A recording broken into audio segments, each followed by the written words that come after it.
अस्सलाम वालेकुम ख़ातिन हज़रात, मैं हूँ इसरार अहमद कसाना। आज हमारा हफ्तावार तिब नबी सल्लल्लाहु अलैहि वसल्लम का प्रोग्राम, जो कि हम पिछली दफ़ा भी किया था और आपको बताया था कि कोरोना के, चूँकि आपको पता है केसेस बहुत बढ़ रहे हैं पाकिस्तान में और हर जगह पे एक्चुअली बढ़ रहे हैं। सेम सिचुएशन है एवरीवेयर इन द वर्ल्ड। तो उसमें हमने आपको बताई थी कि चीज़ें मुख्तलिफ जो हैं अहादीस की रोशनी में कि हमें क्या करना चाहिए। और डॉक्टर जाकिर साहब ने आपको मुख्तलिफ फार्मूलाज बताए थे, मुख्तलिफ नुस्खा बताए थे। आज उसी की कंटिन्यूएशन में जो एक मुख्तलिफ अहादीस हैं उनकी रोशनी में दो एक चीज़ें जो हैं तिब नबी के हवाले से जो दवाइयाँ हैं उनकी आज ज़रा हम तफसील में जाएंगे और ज़रा देखेंगे कि वो, क्योंकि टर्मिनल केसेस में भी वो बहुत इफेक्टिव हैं, उसका ज़रा तजिया करने की कोशिश करेंगे। हमारे साथ मौजूद हैं डॉक्टर नाजिर हुसैन साहब। डॉक्टर साहब अस्सलाम वालेकुम जी। वालेकुम अस्सलाम। और मेरी जानिब से इसरार कसाना साहब आपको और तमाम नाजरीन और सामीन को अस्सलाम वालेकुम व रहमतुल्लाह। बड़े नवाजिश जी। डॉक्टर साहब, पिछली दफ़ा जो हमने बात की थी कोरोना की, और मैं देख रहा हूँ कि केसेस जो हैं उनमें इजाफा होता जा रहा है। बल्कि मेरी रात को कराची में बात हो रही थी, तो वो मेरे दोस्त बता रहे थे कि बहुत प्रॉब्लम्स हो चुकी हुई हैं और बहुत ज़्यादा केसेस बढ़ रहे हैं। तो ये अब इस सूरत हाल में ज़रा बताइए कि क्या करना चाहिए, और ख़ासतौर पर जो टर्मिनली इल लोग जो हैं उनको क्या करना चाहिए। मेरे ख्याल में इसरार कसाना साहब जो एसओपीज़ के बारे में बताया जा रहा है, यही इस्लामी तालीमात भी हैं। और एसओपीज़ सबसे पहले तो नबी करीम सल्लल्लाहु अलैहि वसल्लम ने मुतारिफ़ कराई, और मेरे ख्याल में इस पर अगर अमल किया जाए तो हम महफूज खुद भी रह सकते हैं और दूसरे भी महफूज रह सकते हैं। ये क्राउड और जो गैदरिंग्स हैं इसको ख़त्म किया जाए, गैर ज़रूरी घर से निकलना बंद किया जाए, घर के अंदर भी एसओपीज़ का ख्याल रखा जाए। और वो जो लास्ट हमने कुछ चीज़ें बताई थी जिसमें नेज़ल ड्रॉप्स थे, कलौंजी और ज़ैतून के तेल से, ये इसका इस्तेमाल मुस्तकिल रखा जाए इन 4-6 महीनों में, रात सोते वक़्त और सुबह उठकर ये 2-2 ड्रॉप्स नाक में उसके डाल लिए जाएँ लोशन के। इसके साथ ही एक और प्लांट है जिसका हमने लास्ट टाइम भी तज़किरा किया था। ये है सासोरिया लापा, जिसे इंग्लिश में कॉस्टस कहते हैं और उर्दू में हम इसे कुस्तुल बहरी या कुस्तुल शीरी कहते हैं। ये इतना इफ़ेक्टिव है कि अगर इसका इस्तेमाल हम इस वायरल जो मौसम है हमारा इस वक़्त, अगर इसका इस्तेमाल जारी रखें, तो इंशाअल्लाह इसमें वायरस से नुकसानात कम से कम हो जाते हैं। तो ये हमें करना होगा। और सर्दियाँ हैं, तो सर्दियों में ज़्यादा हाइपोथर्मिक ना होने पाएँ, इसका भी हमें एहतमाम करना होगा कि हमारे जिस्म का दर्जे हरारत नीचे ना आए, क्योंकि वायरस की कोशिश होती है कि किसी तरह हमें हाइपोथर्मिक करे, यानी हमारे जिस्म की एनर्जी और हमारे दर्जे हरारत को जो नॉर्मल सतह है 98 से नीचे लेकर आए, तो उसमें यकीनन उसके लिए फ़ायदेमंद है, हमारे लिए नुकसानदेह। ठीक है, तो ये जो आपने हमने पिछली दफ़ा भी दिखाई थी वो अहादीस, और उनकी रोशनी में हमने बताया था कि क्या-क्या चीज़ें होनी चाहिए। तो ये जो आप फरमा रहे हैं इसका, ये हमारे पास वो जो हदीस हैं, अगर आप इजाज़त दें तो मैं उनको दिखा दूँ जी। जो जी, बिल्कुल हम ये जो है, ये तबीबी आज़म सल्लल्लाहु अलैहि वसल्लम का इरशाद कि जिन चीज़ों से तुम इलाज करते हो उनमें हुजामा और किस्ते बहरी बेहतरीन इलाज है। जी, बिल्कुल। इसमें एक तो हिजामे का ज़िक्र है, जो कपिंग थेरेपी है, और जो भी जी। हिजामा कराता है, कपिंग थेरेपी कराता है, वो खुद जानते हैं कि ये कितना सूदमंद है, कितना फ़ायदेमंद है इंसानी जिस्म के लिए। कि कपिंग थेरेपी से फ़ायदा ये होता है कि जो जिस्म की टॉक्सिन्स हैं, जो जिस्म के खून में शामिल हैं, कुछ पॉइज़न्स शामिल हो जाते हैं। यहाँ तक कहा गया है कि अगर जादू किसी पर किया गया है, वो भी हिजामा कराए, और उसका पॉइंट बताया गया है कि हिजामा या कपिंग थेरेपी कहाँ करानी है। नबी सल्लल्लाहु अलैहि वसल्लम ने वो बताया है। और हमने कई ऐसे लोगों पर जिनको जादू का शुबा था, उन्हें किया गया, हिजामा किया गया उस पॉइंट पर, और माशाअल्लाह सारे मरीज़ शिफ़ायाब हुए, जादू की अलामात उनमें से ख़त्म हो गईं। दूसरी चीज़ का तज़किरा है कुस्तुल बहरी, यानी कुश्ते शीरी, कॉस्टस कहते हैं, और हिंदी में इसे कुट कहते हैं। कुट के नाम से कश्मीर में भी और हिंदी में भी ये म म मुश्तमिल है। तो नबी सल्लल्लाहु अलैहि वसल्लम फरमा रहे हैं कि जितनी भी चीज़ें हैं, जितनी तुम्हारे पास तरीक़ा इलाज हैं, उनमें सबसे बेहतरीन कुस्तुल बहरी यानी कॉस्टस का इस्तेमाल और कपिंग थेरेपी। ये बुखारी, तिरमिज़ी और मुस्लिम की हदीस है। अब इसका इसके फ़वाइद क्या हैं? हमने ये देखा कि जहाँ भी इन्फेक्शन का कोई मर्ज़ हुआ नबी सल्लल्लाहु अलैहि वसल्लम के ज़माने में और कोई वायरल डिज़ीज़ हुई या कोई क्या नाम है, ऐसा शख़्स जिसके जिस्म से यूँ कहते हैं इत्तिबा कि जिस्म से बिल्कुल जान निकल चुकी हो, उसको आखिर में जब कुश्तो बहरी चटाई गई, उसको दी गई, खिलाई गई, उसने एक लम्हे के लिए अपनी आँखें खोल दी और उसने अ, वो उसकी ज़िंदगी वापस लौट आई। ये इतनी शानदार दवा है। अब क्रिस्टल बेरी में बहुत से एसेंशियल ऑयल्स होते हैं जो ख़ास तौर से फ्रांस वाले इसे बहुत इस्तेमाल करते हैं। वो मुख्तलिफ़ खुशबुओं में इसको शामिल करते हैं। इसमें खुशबू होती है। ये एक प्लांट है जो तकरीबन 4 से 5 फीट बुलंद होता है, झाड़ी नुमा होता है और इसकी जड़ें अ, दवाओं में इस्तेमाल होती हैं। इसमें एक मैं वाक़या सुनाता हूँ कि एक बार हज़रत मोहम्मद आखिरी नबी, आखिरी रसूल सल्लल्लाहु अलैहि वसल्लम एक जगह तशरीफ़ ले गए, तो वहाँ देखा कि एक बच्चे की सर्जरी होने वाली थी और उसको टॉन्सिल्स था एक्चुअली। टॉन्सिल्स गले के अंदर 2 ग्लैंड्स होते हैं, हम जो कुछ खाते-पीते हैं और जो साँस हम लेते हैं, ये उन्हें फ़िल्टर करता है। तो इसे अगर हम किसी ऐसी फ़िज़ा में रह रहे हैं या ऐसी चीज़ें खाई-पी हैं हमने, जो नुकसानदेह हैं या बीमार चीज़ें हैं, स्पॉइल हैं, तो ये भी नुकसान करता है हमारे ग्लैंड्स के लिए। तो ग्लैंड्स जो है वो मुतवर्रम हो जाता है या स्वेल हो जाता है और वो टॉक्सिक हो जाता है। तो उसकी सर्जरी उस ज़माने में करते थे कि मुख्तलिफ़ टूल्स डालकर गले से ये इसको फाड़ दिया करते थे जब ये स्वेल होता था। तो बच्चे ज़्यादा शिकार होते हैं इसका, आज भी बच्चे ज़्यादा शिकार हो रहे हैं। तो आपने एक जगह पर जब ये देखा कि सर्जरी होने वाली है, आपने उस सर्जरी को रोक दिया और कहा इसको कॉस्टस यानी कुस्तुल बहरी इसको दी जाए, तो ये इससे शिफ़ायाब हो जाएगा। फिर उसका आपने तरीक़ा बताया क्योंकि ये जड़ होती है, आपने वो जड़ ली और बताया कि किसी चीज़ पर जैसे सिल है, सिल के ऊपर थोड़ा-सा पानी डाला गया, इस जड़ी-बूटी को उस पर रगड़ा गया, ये सख्त होती है। तो वो पानी जो रगड़ने से तैयार हुआ, जो एक्सट्रैक्ट बना उसका, वो बच्चे को बार-बार चटाया गया। तो क्रिस्टल बहरी से सिर्फ़ 2 घंटे के अंदर सर्जरी वाली कैफ़ियत से बच्चा बाहर आ गया और 3-4 दिन में वो मुकम्मल शिफ़ायाब हो गया। सुभान अल्लाह, सुभान अगर किसी को बुखार है, फ़ीवर है और फ़ीवर किसी दवा से नहीं जा रहा, बार-बार फ़ीवर होता है जैसे मलेरिया, टाइफ़ाइड और डेंगू फ़ीवर भी होता है। इसी तरह दूसरे वायरल फ़ीवर होते हैं, उस वक़्त हम इसे इस्तेमाल कर सकते हैं और नाश्ते के बाद और रात खाने के बाद अगर एक हाफ़ टी स्पून यानी कि 3 ग्राम अगर इसका पाउडर, कॉस्टस की जड़ों का पाउडर ले लिया जाए, तो बुखार भी इंशाअल्लाह ताला 2 से 3 दिन में मलेरिया, टाइफ़ाइड का उतर जाता है। इसका एक और फ़ायदा है कि जिस्म में कहीं सूजन हो, इन्फ्लेमेशन हो, कहीं से हिस्सा सूज गया हो, जैसे कोई एक्सीडेंट हुआ है या कोई चीज़ आकर लगी है जिस्म पर, तो वो हिस्सा स्वेलिंग हो जाती है उसमें, सूज जाता है वो हिस्सा। तो वहाँ पर भी कुश्त शीरीं 1 चाय का चम्मच यानी 1 टीस्पून सुबह नाश्ते के बाद और 1 रात खाने के बाद खिला दिया जाए जिनकी उम्रें 20 साल से ज़्यादा है।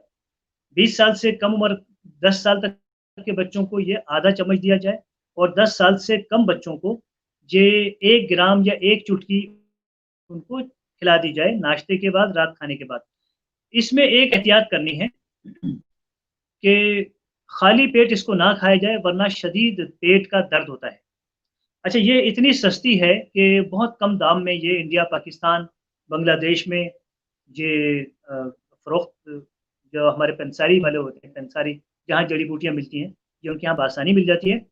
इसमें एक एहतियात और करनी होती है कि जब इसको खरीदें, तो इसका कलर येलो होना चाहिए, पीला या ऑफ व्हाइट या हल्का-सा सफ़ेदी और पीलाहट माइल यानी कि येलोइश व्हाइट होना चाहिए इसको। अगर इसका रंग हल्का-सा ग्रीन हो, तो आप समझ लीजिए कि इस पे फंगस लगी हुई है। अगर इसमें छोटे-छोटे सुराख हों, तो ये निशानी है कि इसमें कीड़े पड़ चुके हैं। तो ये चीज़ें पहचान कर अल्लाह। लेनी होती है। अक्सर पेंसारी हज़रात पुराना सामान दे देते हैं, पुरानी कस्तूरी ले आते हैं, उससे रिएक्शन भी होता है। इसी तरह अगर मैदे का अल्सर है, मैदे में ज़ख्म है, द स्टोमक अल्सर, उसमें भी इसे पीस कर दिया जाता है और एक और भी इसका तरीक़ेकार है कि इसका पाउडर 1 टेबल स्पून पाउडर 1 गिलास पानी में रात को डालकर भिगो दिया जाए, ढक कर रख दिया जाए और सुबह नाश्ते के 1 घंटे के बाद वो पानी मरीज़ को पिलाया जाए, तो चंद दिन ऐसा करने से उसके मैदे के अल्सर और अगर उनमें से ज़ख्म रिस रहा है, तो सबसे पहले वो ज़ख्म भर जाते हैं और ये मर्ज़ बहुत है आजकल। एच पायलरी का मर्ज़ बहुत है, एच पायलरी करीब-करीब एक मर्ज़ है अल्सर के। तो हम रेस्टोरेंट्स के खाने खाने का रिवाज बहुत हो चुका है। इसी तरह बाहर के जो दूसरी ग़िज़ाएँ हैं, वो लेने का रिवाज है। फिर अगर हम घर में भी कुछ बनाते हैं, तो चाय बना ली और बेकरी आइटम ले आए। इसमें एच पायलरी नाम का बैक्टीरिया होता है जो अल्सर करता है। कुश्ते बेहरी या कुस्तुलशीरी या ये कॉस्टस, ये अल्सर को भी ख़त्म करती है और हेलिकोबैक्टर जो एच पायलरी का वायरस जो बैक्टीरिया है, उस बैक्टीरिया को भी ये ख़त्म करती है। अब बैक्टीरिया की अभी तक कोई दवाई इजाद नहीं हो सकी सिवाय एंटीबायोटिक के और वो एक तरफ एच पायलरी तो ख़त्म कर देती है, लेकिन साथ ही जिगर को नुकसान देती है, इसमें जब एंटीबायोटिक दी जाती है और मैदा भी डाइजेस्टिव सिस्टम उसका ख़त्म हो जाता है और जूसेस डिस्टर्ब होते हैं अगर हम एंटीबायोटिक देंगे अल्सर में और एच पायलरी में। लेकिन कुश्ते बहरी देंगे तो इंतहाई महफूज़ और हुँ, इसका तरीका एक तो मैंने ये बताया कि रात के वक़्त इसको भिगो दिया जाए। दूसरा ये है कि आधा चाय का चम्मच नाश्ते के बाद और रात खाने के बाद दिया जाए, तो इंशाल्लाह इससे भी फ़ायदा होता है। एच पायलरी और स्टोमक अल्सर में गरम चीज़ें, मिर्च मसाले और हुँ। बहुत मुरग़्ग़न चीज़ें ये सब ख़त्म की जाती हैं, बाहर के खाने बंद किए जाते हैं, लिक्विड वाले खाने खाए जाते हैं, ये साथ-साथ इसका एहतमाम किया जाए। अगर बाल गिर रहे हों, तो उसमें भी 3 ग्राम नाश्ते के बाद और 3 ग्राम रात खाने के बाद कम से कम 2 माह तक खाया जाए, तो बाल गिरने बंद हो जाते हैं क्योंकि बाल उस वक़्त गिरते हैं जब वो बारीक हो चुके हों। जड़ों से उस वक़्त निकलते हैं जब वो अपनी असल जो उनके उनके जो वॉल्यूम है उनका वो कम हो जाए और किसी वजह से उन तक ग़िज़ा खून के ज़रिए ना पहुँच रही हो, तो बाल गिरने शुरू हो जाते हैं। उसमें कुश्ते बहरी दी जाए, इंशाल्लाह बाल गिरने भी बंद होंगे। बालों की जो सेहत है, वो दूर से नज़र आएगी, बालों में चमक वापस आ जाएगी और वाह! बाल मोटे नज़र आएँगे, इसके खाने के बाद। तो ये है। अच्छा एक और बात, चेहरे पर निशानात होते हैं, जिसे बटरफ्लाई भी कहते हैं और झाइयाँ कहते हैं, हिंदी में भी, उर्दू में भी झाइयाँ कहते हैं। चेहरे पे आँखों के गिर्द निशानात आ जाते हैं, तो इसमें ज़ैतून का तेल 1 कप और 1 टेबल स्पून कुश्ते शीरी का या कुट का, ये उसमें डाल दिया जाए। 3 मिनट उसको हल्की आँच पर गरम कर लिया जाए, इसके बाद उसको फ़िल्टर कर लें और इसको महफ़ूज़ कर लें। रात अच्छी तरह से किसी अच्छे फ़ेस वाश से आप जिन साहब को भी ये मसला हो, वो अपने चेहरे को धो लें, ख़ास तौर से ख़वातीन को ये मसला होता है। हाँ, और इसके जब ये नेचुरली खुश्क हो जाए, यानी इसको कपड़े से, टिश्यू से साफ़ ना करें, हमारी स्किन एब्ज़ॉर्ब करती है हमारे मॉइस्चर को। बिल्कुल, सही 5 मिनट बात के है। बाद रात सोने से पहले इसे लगाया जाए, इस लोशन को, ये जो लिनीमेंट बनेगा यानी ऑयल से जो बना होगा कस्टोशीरी, ये चेहरे पर लगाया जाए। इसरार दसाना साहब ऐसी खूबसूरत स्किन हो जाती है, कि एक बार मैंने किया तो मुझे खुद को देखकर बहुत खुशी हुई कि उसने चेहरे के सारे स्पॉट्स, हर किस्म के दाग-धब्बे ख़त्म करके सारे चेहरे की स्किन को एक कर दिया। इतना और इतनी माशाल्लाह स्किन में ब्यूटी आ गई। तो हाँ, अब कराची जैसा शहर हो, तो यहाँ आने के बाद तो इतना पॉल्यूशन भी है। पॉल्यूशन है। लाहौर, दिल्ली और कलकत्ता और बम्बई ये सब पॉल्यूशन वाले इलाके हैं। तो यहाँ लोगों को कार्बन जो लगता है गाड़ियों का, वो चेहरे की स्किन को ख़राब भी करता है, डिसकलर भी करता है।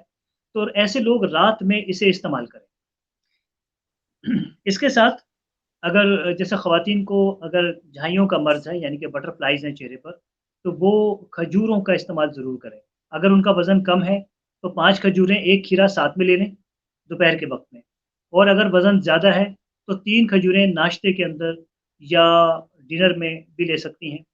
तो ये इंशाल्लाह करने से क्योंकि खून की कमी से भी चेहरे पे निशानात आ जाया करते हैं, जी, जी। तो उसका भी इलाज करा लें। जी हाँ, हीमोग्लोबिन का इलाज करा लें।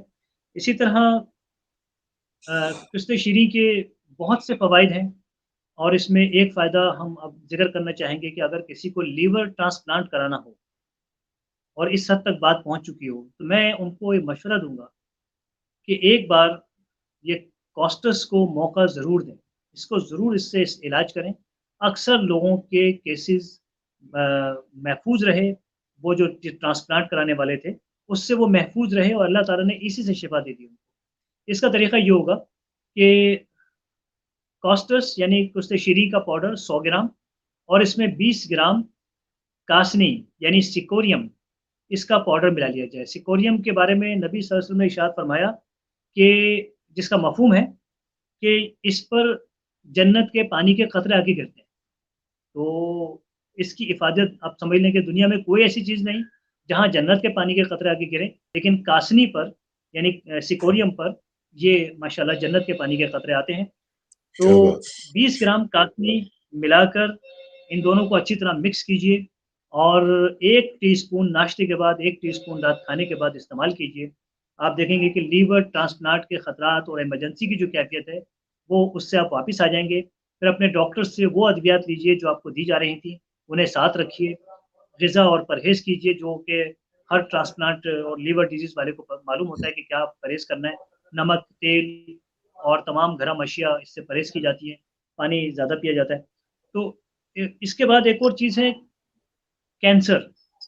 कैंसर किसी भी किस्म का हो, चाहे वो ब्रेन ट्यूमर हो या पाँव की स्किन का कैंसर हो, यानी सर का पैर, जहाँ भी कैंसर हो, कैंसर का मैं नुस्ख़ा आपको बता देता हूँ कि इसमें कॉस्टस यानी कुस्तेशीरी 100 ग्राम, कासनी 15 ग्राम और कलौंजी ये 15 ग्राम।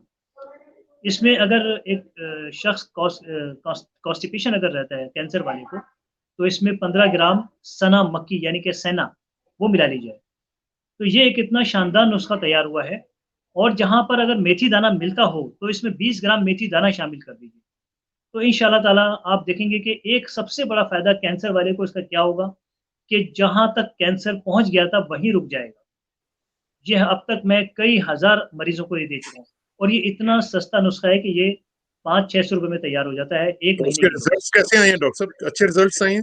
जी, उसके बहुत अच्छे रिज़ल्ट्स आए और वो जो कैंसर में मेटास्टैटिक यानी कि एक जो कैंसर सेल्स हैं वो फ्रीली ट्रैवल करते हैं बॉडी के अंदर और एक ऑर्गन से दूसरे ऑर्गन में पहुँच जाते हैं। अगर लीवर में है तो जी गॉल ब्लैडर का या फिर स्टोमक का वो कैंसर हो सकता है। लीवर से ट्रैवल करके लंग्स में पहुँच सकता है। ये जो उसकी ट्रैवलिंग है, ये जो मैंने नुस्ख़ा बताया है, ये इंशाअल्लाह उसको रोक देगा ही और वो ट्रैवल नहीं कर पाएगा। अब इस वक़्त क्योंकि असल कीमोथेरेपी क्यों नाकाम होती है? कि वो कीमोथेरेपी तो देते हैं कैंसर सेल को ख़त्म करने के लिए, लेकिन उसकी ट्रैवलिंग रोक नहीं पाते और वो एक ऑर्गन से दूसरे ऑर्गन हमने देखा कि कीमोथेरेपी के होते-होते ही वो आगे से आगे ट्रैवल कर जाता है और जहाँ ओरिजिन था, वहाँ तो ख़त्म हो गया लेकिन बाद में पता चला वो तो लंग्स में पहुँच गया था। उसने अपनी जगह रिप्लेस की है, अपनी जगह अपनी साइड चेंज कर दी। हमने समझा कि अब वहाँ चूँकि नहीं आ रहा, एमआरआई में और सीटी स्कैन में तो हम ये समझे कि वहाँ से वो कैंसर खत्म हो चुका है, एक्चुअली वो ट्रैवल कर गया। तो हुँ। कीमोथेरेपी के साथ-साथ अगर ये नुस्ख़ा दिया जाए, तो इंशाअल्लाह ये नुस्ख़ा क्या काम करेगा, उसकी ट्रैवलिंग को रोक देगा और इधर कीमोथेरेपी इसके सेल्स को किल कर देगी। बहुत आसानी से हम कैंसर से निजात पा जाएँगे। इंशाअल्लाह, इंशाअल्लाह। अच्छा तो डॉक्टर साहब इसमें इसमें इसमें एक चीज़ ज़रा जी, थोड़ा-सा मुझे ये बताइएगा कि जो आपने ऑलिव ऑयल की भी बात की है अभी मुझे याद आ रहा है कि एक दफ़ा हज़रत उमर रज़ी अल्लाह तआला अन्हु के पास एक बद्दू आया, तो उन्होंने उससे पूछा कि तुम इतने वजीह और इतने शानदार किस्म के क्यों लग रहे हो? क्या वजह है? बड़े चेहरे पे रौनक है। तो उन्होंने फरमाया कि मैं सुबह नाश्ते से पहले मैं ऑलिव ऑयल और दूध और खजूर ये मैं लेता हूँ नाश्ते में। तो ये मुझे बताएँ कि ये जो ऑलिव ऑयल और दूध को मिक्स भी किया जा सकता है, इस तरह करके भी पिया जा सकता है या सिर्फ़ ऑलिव ऑयल को अलहदा से पीना चाहिए? मेरे ख़्याल में ऑलिव ऑयल किसी भी चीज़ के साथ मिक्स करके खाया जा सकता है। जैसे हम सालन में डाल देते हैं, सालन पक गया हो, प्लेट में उतारते हैं तो उसमें डाल के या फिर दूध में डालकर बहुत से लोग पीते हैं, उसमें मिलाते हैं, उनको भी फ़ायदा होता है। इसी तरह आपने जो नुस्ख़ा बताया, इसमें भी फ़ायदा है और ये वाक़ई जिस तरह आपने जो कंपोज़िशन बताई है इसकी, ये इंतहाई फ़ायदेमंद है। नाश्ता हमारा इन्हीं चीज़ों पे मुश्तमिल होना चाहिए, जिसमें खजूरें हों और एक्स्ट्रा वर्जिन ऑलिव ऑयल हो। इसी तरह हम दही का भी इस्तेमाल करते हैं इसके साथ। यूरोप में जर्मनी, फ्रांस और इटली के लोग ज़ैतून का तेल, खजूरें, पनीर और दही मिलाकर खाते हैं। ये उनका आम नाश्ता होता है। और आपने देखा होगा कि जो आपने बात बताई एक अच्छी फ़िज़िक के बारे में, तो वो माशाल्लाह जर्मन भी नज़र आते हैं आपको। आपने अगर कभी जर्मन देखे हों, तो उनकी हाइट भी खूबसूरत होती है, उनकी स्किन भी जी, हेल्दी जी। होती है हाँ, वेल बिल्ट और उनके बालों के भी मुख्तलिफ कलर्स होते हैं उनके बालों के भी। तो ये इस नाश्ते हाँ, मैं तो समझता हूँ शायद इन लोगों ने इतना इस्लाम को स्टडी किया है कि हम तो पढ़ते हैं, लेकिन ये लोग प्रैक्टिस में लाए हुए हैं इसको। क्या बात! क्या बात! तो अ, ये बहुत अच्छा है और ज़ैतून के तेल का मसाज जारी रखना चाहिए। हुँ, ज़ैतून के तेल का मसाज करना चाहिए। अगर हम ज़ैतून के तेल 1 कप ज़ैतून के तेल में जैसे मैंने बताया 1 टेबल स्पून कुश्त-ए-शीरी मिला लें। 1, 2, 3 मिनट तक उसको हल्की आँच पर गरम कर लें। इसके बाद हम इससे जब ये ठंडा हो जाए, रात सोते वक़्त हम इसका सर ता पाँव हेड टू टो हम इसका अगर मसाज कर लें, तो आप यकीन करें स्किन वो हो जाएगी जो अभी आपने हज़रत उमर रज़ियल्लाहु अन्हु के वाक़ये में बयान की है। क्या बात!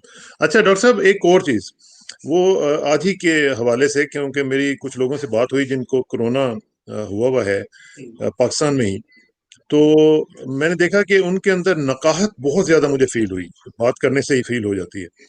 तो उसको नकाहत को दूर कैसे किया जा सकता है? क्योंकि ज़ाहिर है कि इसमें आप खाने-पीने को दिल नहीं करता, टेस्ट बड्स आपके सस्पेंडेड हो जाते हैं, खाने को बिल्कुल जी नहीं कर रहा होता, पीने को भी नहीं जी कर रहा होता। इस सिचुएशन में क्या किया जाए ताकि इम्यूनिटी बढ़ाई जा सके?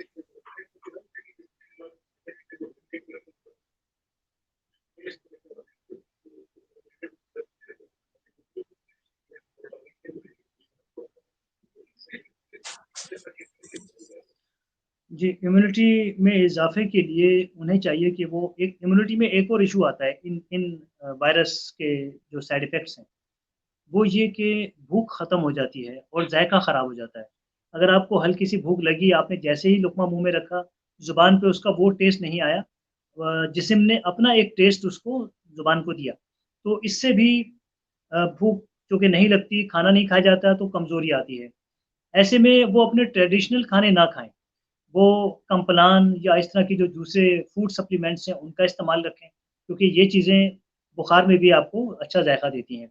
इसी तरह खजूरें और दही, ये 2 अपना ज़ायक़ा चेंज नहीं करती हैं। आप किसी भी हालत में खजूर खाएँगे, आपको उसका सही ज़ायक़ा आएगा। आप दही खाएँगे, उसका सही ज़ायक़ा आएगा। आप सिरका इस्तेमाल करेंगे, उसका ज़ायक़ा चेंज नहीं होगा। तो चंद चीज़ें ऐसी हैं जिनका जिस्म सही ज़ायक़ा आपको इंट्रोड्यूस कराता है। तो हमें इन चीज़ों का इस्तेमाल रखना चाहिए, खजूरें और दही हम सुबह नाश्ते में उन मरीज़ों को दे सकते हैं। दोपहर में जौ के दलिए में हम मुख्तलिफ़ गोश्त वग़ैरह मिलाकर इन्हें दे सकते हैं और अ, रात में हम गंदम का दलिया इनको दे सकते हैं, क्योंकि दलिया भी अपना ज़ायक़ा चेंज नहीं करता और मरीज़ बहुत तेज़ी से वापस आता है अपनी असल ग़िज़ा की तरफ। ठीक है। अच्छा अच्छा डॉक्टर साहब ये जो मरीज़ हैं कोरोना के, मैं देख रहा हूँ कि ये जो मुझे लग रहा है कि जो सेकंड वेव आई हुई है इसमें ये कुछ ज़रा मेरा ख़्याल है कि इसने म्यूटेट किया है इस वायरस ने। क्योंकि ये जिस तरीके से अब लोग सुन रहे हैं कि बिल्कुल जाते हैं हॉस्पिटल में और 2-3 दिन के अंदर-अंदर उनकी डेथ हो रही है। तो इसमें भी स स ये कुछ चीज़ें इस तरह की ली जा सकती हैं? जब ये दूसरी वेव आई है इस वायरस की, तो सारी दुनिया के जो साइंटिस्ट हैं, जो पब्लिक कॉन्टैक्ट में रहते हैं, वो ये कह रहे थे कि हमारी इम्यूनिटी डेवलप हो चुकी है इस वायरस के खिलाफ। लिहाज़ा दूसरी जो लहर आई है, ये इतनी नुकसानदेह नहीं होगी। लेकिन एक सरप्राइज़ हुआ है कि जो लोग पहले शिकार हुए और 2-3 दिन में उनका फ़ीवर ख़त्म हो गया, अब जो वो शिकार हो रहे हैं, तो उनकी वापसी नहीं हो रही कोरोना से। तो ऐसे में मैं पहले भी अर्ज़ कर चुका हूँ पिछले प्रोग्राम में भी, आज भी मैं यही गुज़ारिश करूँगा कि इंसानों के दिए हुए तजुर्बात वो ख़ता हो सकते हैं, उनमें फ़ायदा-नुकसान दोनों मौजूद होते हैं। लेकिन जो चीज़ अपने नबी को अल्लाह ताला ने खुद सिखाई, तो बीमारी भी चूँकि अल्लाह ने पैदा की है, उसके खिलाफ तमाम इलाज भी अल्लाह ताला ने अपने अम्बिया को सिखाया और अल्लाह के आखिरी नबी, आखिरी रसूल हज़रत मोहम्मद सल्लल्लाहु अलैहि वसल्लम ने जो तरीक़ा बता दिया वायरस के खिलाफ, सारी ज़िंदगी क़यामत तक वही तरीक़ा कारआमद है। हम जब भी उससे हटकर चलेंगे, हमें फ़ायदे के साथ कभी-कभी नुकसानात से भी हम दो-चार हो सकते हैं। ज़ैतून के तेल और कलौंजी का जो लोशन हमने लास्ट प्रोग्राम में बताया था कि कलौंजी 1 टेबल स्पून, ज़ैतून का तेल 1 कप 2 मिनट गरम कीजिए, नेज़ल ड्रॉप तैयार हो गए। और वो वायरस जो कि वायरस सबसे ज़्यादा 80% नाक के ज़रिए जाता है, उसका वो रास्ता आपने नाक में ड्रॉप डाल के बंद कर दिया। फिर आपने लिप्स पे भी लगा लिया और वो अ, कान में भी आपने वो ही लगा लिया, आँखों पे भी लगा लिया, तो सारे रास्ते उसके बंद हो गए। आप वायरस से महफूज़ रहेंगे। ये लोशन लगाकर आप किसी महफ़िल में ज़रूरी काम से कहीं किसी जगह जा भी सकते हैं, तो आपके जो नुकसानात हैं, वो चंद फ़ीसद से ज़्यादा नहीं होंगे। और कुश्ते-बहरी, कुश्ते-शीरी चूँकि एंटी वायरल है, एंटी इन्फ्लेमेटरी है और एंटीसेप्टिक है, बहुत सारी ख़ुसूसियात हैं। एक साहब ने अभी ऑगमेंटिन का रिप्लेस कॉस्टस को बताया, ये जर्मन साइंटिस्ट हैं और एक और इंग्लैंड के भी साइंटिस्ट थे और मैंने सुना कि अमेरिकन एक साइंटिस्ट ने उनकी तस्दीक भी की है। एक रिसर्चर हैं आपके अमेरिका के बहुत बड़े, उन्होंने तस्दीक की है कि वाक़ई ये जो प्लांट कॉस्टस है, ये ऑगमेंटिन से बेहतर है, क्योंकि ऑगमेंटिन के बेशुमार नुकसानात हैं, फ़वाइद भी बहुत बेशुमार हैं उसके। लेकिन कॉस्टस सिर्फ़ आपको फ़ायदा दे रही है और कोई उसका साइड इफ़ेक्ट नहीं है।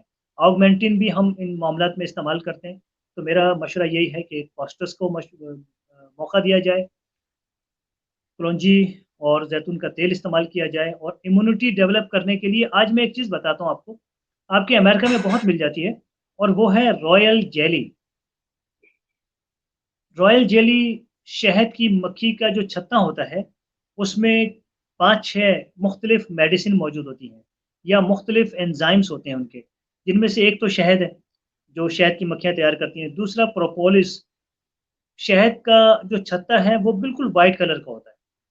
लेकिन मक्खियाँ दरख्तों से सरेश लेकर आती हैं, उसको प्रोसेस करती हैं अपने पेट में और उसके बाद उसकी कोटिंग कर देती हैं। जैसे हम कोई घर बनाते हैं और हम उस घर के अंदर दीवारें खड़ी होने के बाद व्हाइट वॉश करते हैं या हम कोई सा भी कलर उसको देते हैं दीवारों को।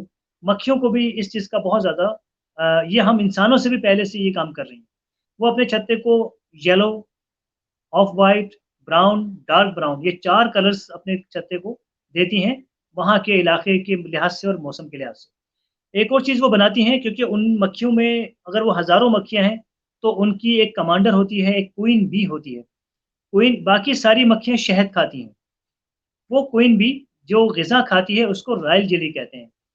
तो रॉयल जेली का और शहद का फ़र्क ये है कि बाकी तमाम वर्कर बी या शहद की मक्खियाँ शहद खाती हैं, उनकी लाइफ़ 45 दिन, 50 दिन और मैक्सिमम 60 डेज़ की लाइफ़ होती है। लेकिन रॉयल जेली खाने वाली क्वीन बी मलाइका मक्खी, उसकी एज 5-5 साल होती है, 10-10 साल होती है। इतना बड़ा फ़र्क है। तो आपके यहाँ माशाल्लाह अमेरिका में, यूरोप में ये बहुत बड़ी मिकदार में फ़ॉर सेल मेडिकल स्टोर्स में मौजूद है। अगर आपको ब्लड प्रेशर और कोई लीवर का इश्यू नहीं है, ये 2 इश्यू ना हो किसी शख़्स को, तो वो रॉयल जेली लाज़मी इस्तेमाल करें और ये इससे ज़्यादा इम्यूनिटी बूस्टर दुनिया में कोई मौजूद नहीं है। अच्छा, एक अभी चीज़ इसमें डॉक्टर साहब, एक चीज़ मुझे बताइएगा कि ये जो रॉयल जेली है, ये मुझे पता है कि यहाँ पे मुख्तलिफ़ किस्म की मुख्तलिफ़ ब्रांड्स में बिकती है। अब वो कई दफ़ा शक पड़ जाता है कि यार ये पता नहीं कोई ठीक भी है या नहीं है या इसमें कोई जी, मिलावट है। तो कोई ख़ास ब्रांड है जो आप सजेस्ट करते हैं? मैं तो ये कहूँगा माशाल्लाह अमेरिका और कनाडा की अगर मैं बात करूँ आपकी कंट्री जहाँ मौजूद है, वहाँ पर बी फार्मर्स होते हैं, जो हनी बी अपने पास रखते हैं, बहुत बड़ी लाखों मक्खियाँ उनके पास होती हैं। उनसे राब्ता किया जाए। वो ऑनलाइन भी मौजूद हैं, उनके पास ओरिजिनल रॉयल जेली होती है, वो शहद में मिक्स करके आपको देते हैं पेस्ट बनाकर। ये प्रोसेस हुई भी रॉयल जेली ब्रांड कंपनी की अगर ना इस्तेमाल करें, तो मुनासिब है, वरना कोई और ना मिले, तो लेगनीज़ वालों की बहुत अच्छी रॉयल जेली है और अ, कुछ बड़े ब्रांड्स मौजूद हैं इसके। मैं नहीं जानता कि अमेरिका, कनाडा में ठीक, कौन-सी है, लेकिन पाकिस्तान में ये मिल जाती है लेगनीज़ की और इसके अलावा ठीक। ऑस्ट्रेलियन कुछ रॉयल जेली यहाँ पर आई हैं। यूरोप में तो बहुत सारे ब्रांड्स हैं, वो वहाँ काफ़ी लॉ एंड ऑर्डर का और फूड क्वालिटी का बहुत एक हाँ, कंट्रोल है। तो वहाँ मैंने नहीं देखा कभी कोई ऐसी फेक, लेकिन ये कि कोई ख़ास ब्रांड असल में ब्रांड तो बहुत सारे हैं, कम से कम 500 से ज़्यादा ब्रांड्स हैं जो रॉयल जेली पेश करते हैं। लेकिन मैं ये कहूँगा कि जो बीफ फार्मर्स हैं, शहद की मक्खियाँ पालने वाले लोग हैं, उनसे जी, राब्ता जी। करके उनसे ही रॉयल जेली लीजिए। ठीक, ठीक। डॉक्टर साहब बहुत-बहुत शुक्रिया। अल्लाह करे कि जो आपने बातें बताई हैं उनके ऊपर हम अमल कर सकें। असल में तो कहानी ये है कि अमल उनके ऊपर कर सकें तो तब फ़ायदा होगा। तो अल्लाह ताला हमें तौफ़ीक दे कि उनके ऊपर अमल कर सकें। और आपका भी बहुत शुक्रिया। आप हमें टाइम देते हैं और हमारे नाज़रीन के लिए इतना वक़्त निकालते हैं। बहुत-बहुत शुक्रिया जी। मैं तो ये एक बात कहूँगा आखिर में कि अल्लाह ताला ने अपनी आखिरी नबी को इतनी कीमती बातें बताकर भेजा है कि बहुत बड़ी रिसर्च में जाने की बजाय अगर हम अहादीस को देखकर उन पर अमल शुरू कर दें, वो रिसर्च शुदा हैं। अल्लाह ताला ने अपने बंदों के लिए उसको तैयार किया है। उन अद्वियात को जो कुछ भी बताया है, रॉयल जेली का इशारा तो कुरान हकीम में मौजूद है। सूरह जी, नहल जी। आयत नंबर 68-69 में जहाँ बहुत सारी चीज़ों का ज़िक्र है, वहाँ इन चीज़ों की तरफ भी इशारा है। तो इतनी कीमती बातें हमारे नबी हज़रत मोहम्मद सल्लल्लाहु अलैहि वसल्लम हमें बता गए। तो हम इंशाअल्लाह इस प्रोग्राम का इख्तिताम उनके शुक्राने के तौर पर हम उन पर दुरूद पाक से इंशाअल्लाह इसका इख्तिताम करेंगे। बेशक, बेशक। अल्लाहुम्मा सल्ली अला सय्यदना मुहम्मद व अला आले सय्यदना मुहम्मद व बारिक व सल्लिम व सल्लु अलैहि। बहुत-बहुत शुक्रिया इसरार कसाना साहब बहुत आपका और शुक्रिया। तमाम नाज़रीन थैंक सामीन का। थैंक यू जज़ाकल्लाह। डॉक्टर अस्सलाम साहब। अल्लाह वालेकुम। ताला खुश रखे जी आपको। बहुत शुक्रिया। जज़ाकल्लाह जी।